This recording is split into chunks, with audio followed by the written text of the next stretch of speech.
उनका जो आर्ग्यूमेंट था कि this is fight to finish, ये अब समय आ गया है जब भारतीय जनता अपनी स्वतंत्रता के लिए ये अपना प्रयास करे।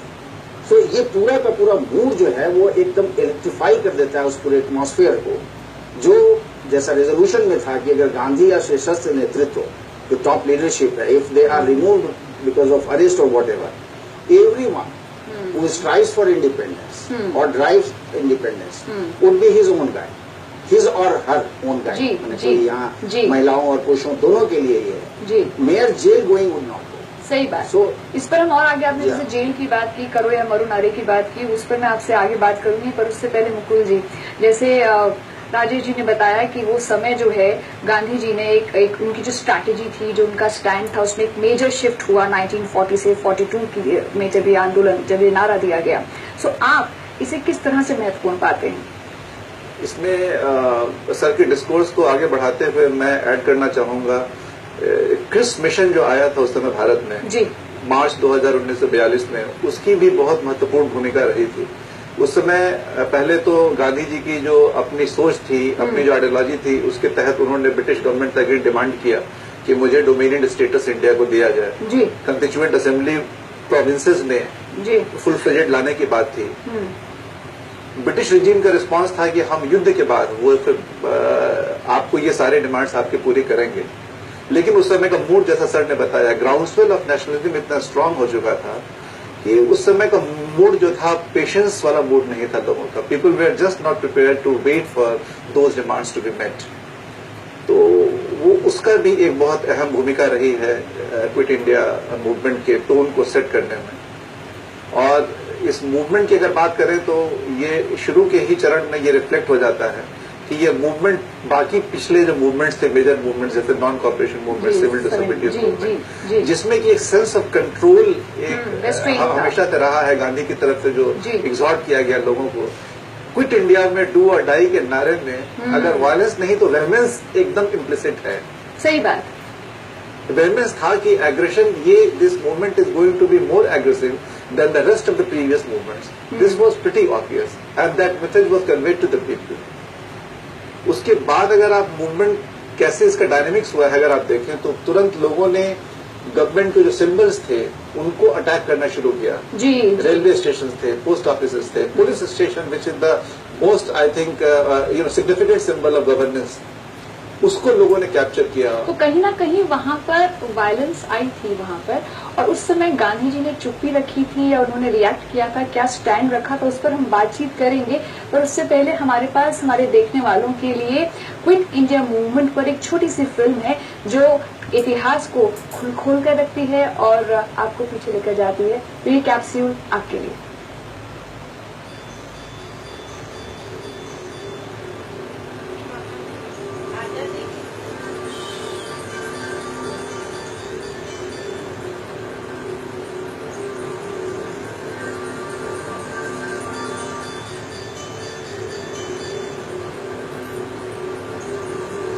भारत छोड़ो आंदोलन।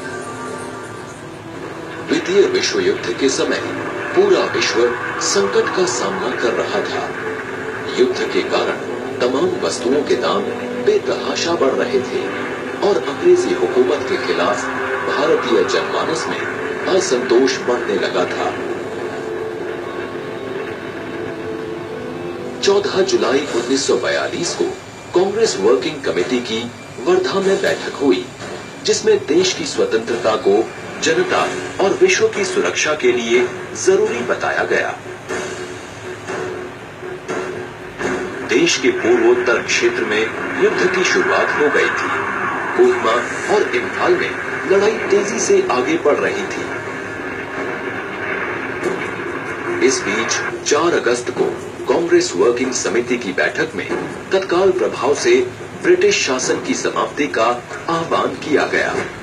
क्रिप्स मिशन की असफलता से देश भर में जो आक्रोश का माहौल था, उसने एक नए आंदोलन की जमीन तैयार कर दी थी।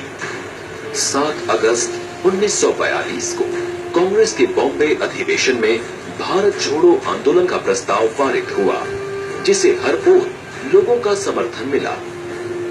इसके अगले दिन ही तमाम बड़े नेताओं की गिरफ्तारियां हो गईं। पर आंदोलन नहीं रुका। आंदोलन की अगुवाई छात्रों, मजदूरों और किसानों ने की। कई स्थानों में स्थानीय नेताओं के नेतृत्व में जनता ने अंग्रेजी सरकार के होश उड़ा दिए। ब्रिटिश हुकूमत इस आंदोलन से असहज हो गई और उसे ये समझ में आने लगा कि उसके लिए भारत पर कब्जा बरकरार रखना लंबे समय तक आसान नहीं है। सही मायनों में ये एक जन आंदोलन था जिसमें लाखों हिंदुस्तानियों ने भाग लिया। इसने युवाओं को बड़ी संख्या में अपनी ओर आकर्षित किया। गांधी जी ने देशवासियों को इस आंदोलन से जोड़ने के लिए करो या मरो का नारा दिया। बापू ने सभी से अपील की कि वो खुद को स्वतंत्र महसूस करें और देश की स्वतंत्रता के लिए स्वयं की आहुति देने के लिए भी तैयार रहे। गांधी जी के आह्वान पर एक ढंग से पूरा देश इसमें शामिल हो गया। इस आंदोलन में संचार माध्यमों के सहारे भी आजादी की लड़ाई और प्रभावी बनाने की कोशिश की गई। कई युवा नेताओं ने अपनी रचनात्मक सोच और कुशल प्रबंधन से अंग्रेजी सरकार की बेचैनी बढ़ा दी।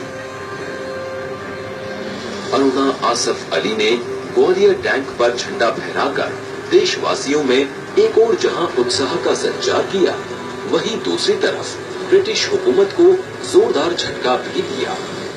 देखते ही देखते लोगों ने इस क्रांति को अपने आचरण में शामिल कर लिया। हर ओर आजादी के लिए प्रयास होने लगे और संपूर्ण देश भारत माता की स्वतंत्रता के लिए एकजुट होने लगा।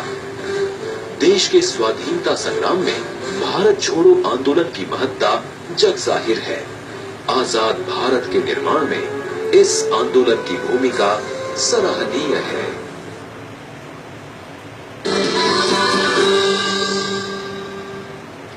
इतिहास का ये पन्ना जब खुलता है और आज के समय में जब हमें हर चीज एक प्लेटर पर, एक थाल में सजी हुई मिली है, तो वाकई में रोंगटे खड़े होते हैं और एहसास होता है कि जो आजादी, जिसका सुख हम आज भोग रहे हैं, वो वाकई में आसान नहीं थी।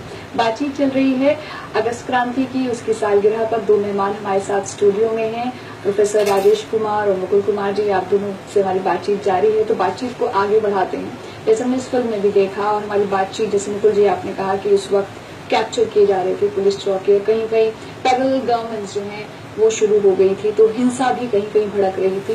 पर ऐसे में गांधी जी जो गिरफ्तार हो चुके थे, उनका क्या स्टैंड था? मतलब क्या उन्होंने ये नहीं कहा कि आप संयम रखें, या उन्होंने इग्नोर किया? क्योंकि वो चाहते थे कि इस वक्त जो है, जो एक उबाल आया हुआ है, ये थमे ना। राजेश जी क्या कहेंगे आप? इसको समझने के लिए ये जो नॉन वायलेंस या अहिंसा, और उसको जो हम गांधी के साथ हमेशा जो जोड़ने की एक जो हमारी सोच रहती है, जी जी, खास करके अगर हम उसे किसी राजनीतिक गतिविधियों में, राष्ट्रीय आंदोलन के अगर संदर्भ में आप देखें, तो इसमें थोड़ा, इसमें गांधी के जो व्यक्तिगत विचार हैं जी, उन दोनों में हम थोड़ा अंतर पाएंगे, क्योंकि ये एक बहुत लंबी एक जर्नी रही है इस एस्पेक्ट ऑफ नॉन वायलेंस को। मेरा अपना मानना है कि ये नॉन वायलेंस बेसिकली एक स्ट्रांग मूवमेंट को प्लान करने के लिए गांधी का एक बहुत सशक्त उपाय था। लाइक नॉन कोऑपरेशन में हिंसा की छोटी सी वारदात पहले ही मना किया हुआ है कि अगर मैं इसे बारदोली में कर रहा हूँ, हिंसा की कहीं भी एक वारदात होगी तो मैं आंदोलन रोक दूंगा। जैसे आपका असहयोग आंदोलन बंद हुआ, असहयोग आंदोलन, सिविल डिसोबीडियंस जाते हैं वहां पर non violence from the widest possible town, थोड़ा सा वहां चटगांव, शोलापुर, पेशावर हिंसा की वारदातें और ये आंदोलन रोके नहीं गए।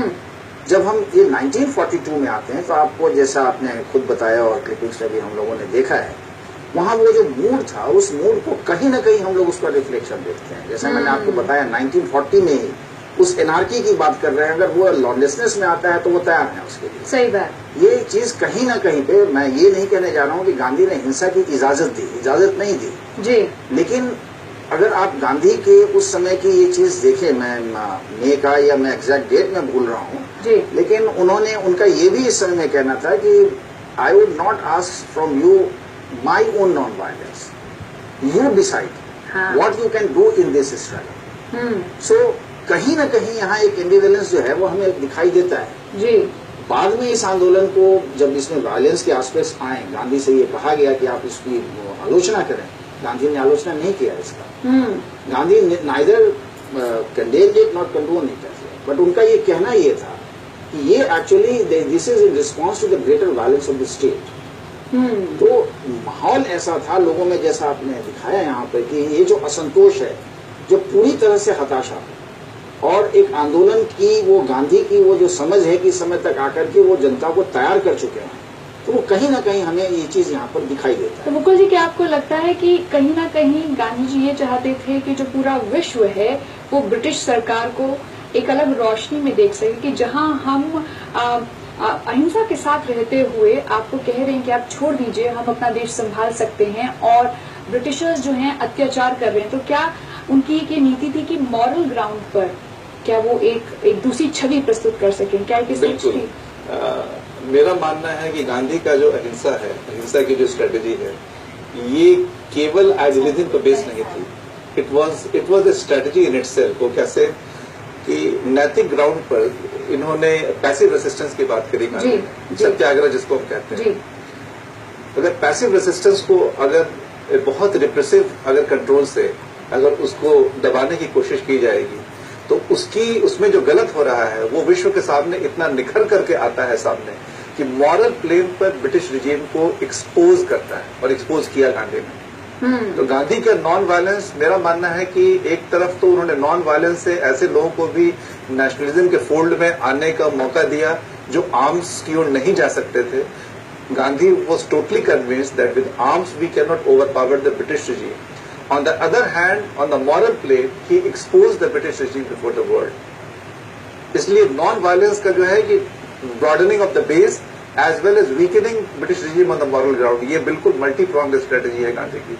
क्या बात। तो इसको आप अगर बड़े दायरे में देखें तो आपको ये बात पूरी समझ में आती है, अगर पूरे दायरे में इसको देखें। जी। हम अगर पूरी आजादी के संघर्ष को देखें तो इसमें जहां एक तरफ गांधी जी का अहिंसावाद था, वहीं पर क्रांतिकारी थे जो अपने तरीकों से आजादी को लेने की कोशिश कर रहे थे, चाहे सुभाष चंद्र बोस हो जाएं या भगत सिंह हो जाएं। पर Gandhi ji most followed leader की तरह उभर कर आए, शायद इसी वजह से कि उनकी स्ट्रैटेजी थी।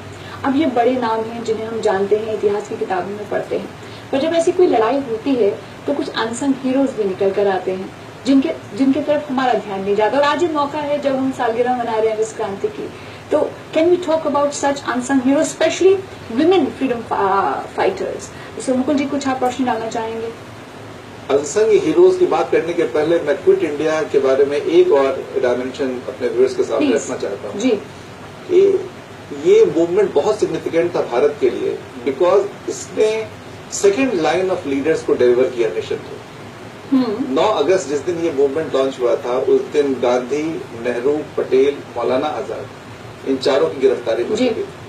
और मूवमेंट की कमान किन लोगों के बीच में थी जो उसके पहले फ्रीडम मूवमेंट तक बहुत प्रोमिनेंट नहीं थे। Jayaprakash Narayan, Sucheta Kripalani, Aruna Asaf Ali, Ram Manohar Lohia, these were the leaders. So this was very significant for the country that this movement delivered the second line of leader to the country. क्या बात। अब अनसंग हीरोज की अगर बात करें तो इनके अलावा बहुत सारे लोगों ने through out, not only in quit India movement, through out the freedom struggle ऐसे लोगों ने अपनी छोटी छोटी लड़ाइयां लड़ी हैं, और इसका बहुत इम्पैक्ट भी हुआ है ग्राउंड लेवल पे। जो बाद में एक सबाल्टर्न स्कूल ऑफ स्टडी हुई, उसमें ये चीज निकल करके आई कि लोकल लेवल पर भी बहुत ज्यादा प्रेशर था ब्रिटिश रिजीम के ऊपर, और ऊपर वो चीज उस समय हाईलाइट होकर के ऊपर नहीं आई। ऐसे ही एक लोकल लड़ाई जो क्विट इंडिया मूवमेंट में थी, उसमें सबसे रिमार्केबल मुझे बहुत इमोशनली अपील किया इस मातांगिनी हाजरा नाम की एक महिला थी जी, जो बहुत हम्बल बैकग्राउंड से आती थी, वेस्ट बंगाल से। पहले उनका बाल विवाह हुआ और 18 वर्ष की उम्र में वो हो गई विडो। उसके बावजूद एक बार फैमिलियल बॉन्ड से निकलने के बाद उन्होंने प्लंज लिया ये फ्रीडम स्ट्रगल में। उन्होंने अपने करियर, जो फ्रीडम स्ट्रगल का करियर था, उसकी शुरुआत की 1905 के बंगाल के स्वदेशी आंदोलन से, वहां पार्टिसिपेट किया।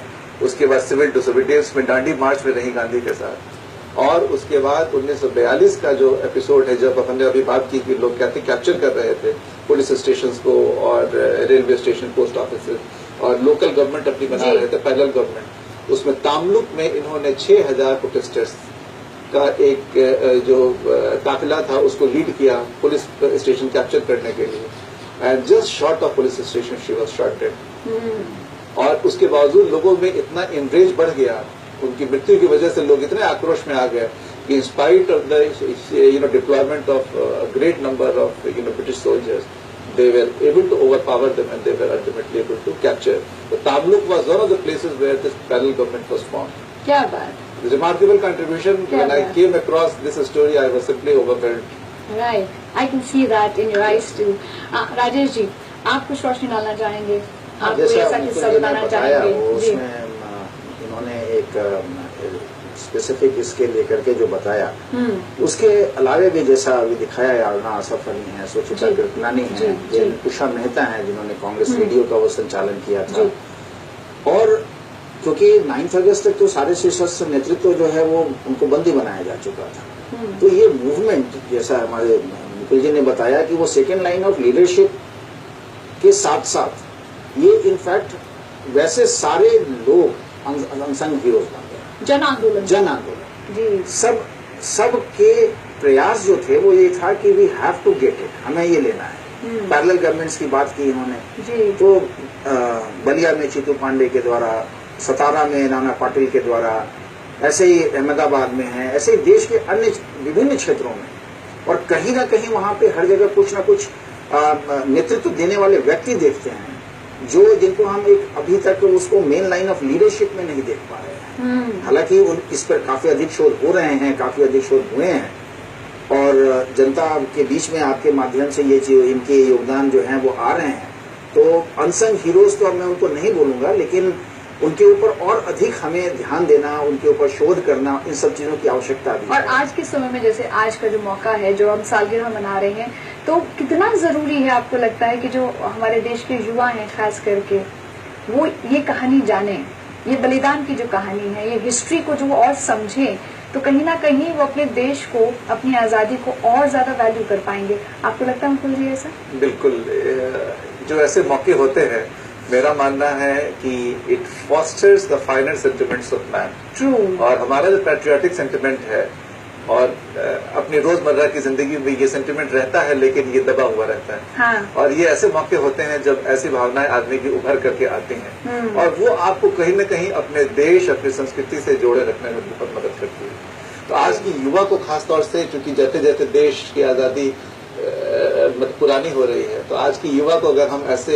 प्रोग्राम्स के थ्रू अगर उनको बताएं चीजों को, और अगर उनको जोड़े रखें अपने इनहेरिटेंस से, तो ये आई थिंक बहुत ही अच्छी बात है। आप तो पढ़ाते हैं, आप कॉलेज में हैं, आपके पास तो बहुत सारे स्टूडेंट्स आते होंगे, वो हिस्ट्री के स्टूडेंट्स हैं, तो आप उनमें क्या उम्मीद देखते हैं? अगर हम बात करते हैं सशक्त भारत की बात करते हैं, जहाँ पर लोग प्यार करें अपने देश से और अपनी सिविक ड्यूटीज निभा पाए, कितने रिस्पॉन्सिबल देखते हैं आप उन्हें? नहीं, मैं बहुत इसके लिए हमेशा ही बहुत आशान्वित रहता हूँ। मेरे में ऑप्टिमिज्म बहुत ज्यादा है, और मेरे स्टूडेंट्स मुझे हमेशा से सेटिस्फाई किए हैं। हाँ। नेशन, नेशनलिज्म और उसके प्रति कमिटमेंट, जी, उसकी एक हमारी पूरी एक विरासत है। जी, जी, और जी। उस विरासत को मैं इस युवा पीढ़ी में बहुत जबरदस्त देखता हूँ। जरूरत है हमें उसको एक सही मार्गदर्शन के द्वारा, इस तरह के प्रोग्राम्स के द्वारा हम उनको हमेशा टाइम टू टाइम याद दिलाते रहें कि ये हमारा एक ऐसा पास रहा है जिससे हमें ये सीख लेनी है, और उस सीख के आधार पे जो नेशन या जो हमें स्वतंत्रता मिली है वो एक्चुअली हमें उसको उसी तरह से बना करके रखना है। जो एक यूनिफाइंग फैक्टर के रूप में ये नेशनल मूवमेंट चला, पूरी देश जो हाँ, एक सब रहा जोड़ जोड़ करके जो जी, हम लोग जी। चले, उसे हमें बचा करके रखना, उसे आगे बढ़ के रखना। और मैं अपने स्टूडेंट्स के साथ, ना सिर्फ अपने कॉलेज, इधर उधर भी मैं जिनसे मिलता हूँ, मैं हमेशा ही बहुत, मुझे इसके लिए संतुष्टि रहती है। I am completely happy with their whatever they feel. क्या बात है। इसी नोट पर आप दोनों से इजाजत चाहेंगे। Thank you Rajesh ji, thank you Mukul ji, it was great talking to you. काफी एनलाइटनिंग था, काफी नई चीजें निकल कर आई, कुछ ऐसे पन्ने हमने पढ़े जो हमारे अंदर, जिन्होंने एक जज्बे को पैदा किया। Thank you so much. Thank you. इसी जज्बे को, इसी जोश को कायम रखते हुए आपके लिए लेकर आए हैं ये देशभक्ति का गीत, जियो या मरो वीरों की तरह जियो। देखते हैं।